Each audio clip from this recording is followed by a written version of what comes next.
Python functions are objects, just like integers or strings. That's the key insight behind first-class functions.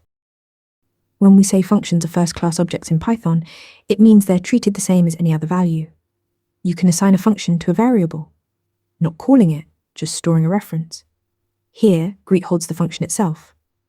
Calling greet works just like calling, say, _hello directly.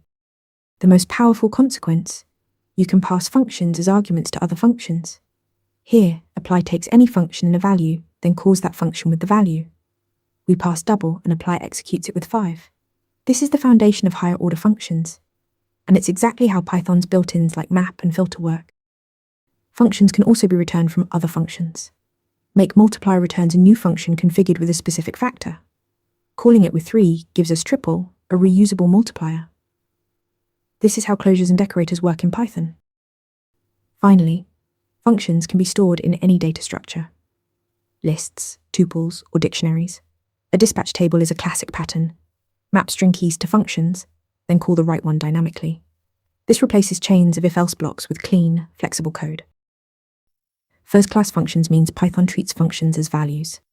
Assignable, passable, returnable, and storable. Practice more Python questions to ace your next interview.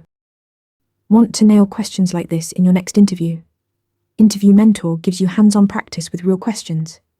Every answer gets a grade with specific, personalized feedback. Track your progress across topics and difficulty levels.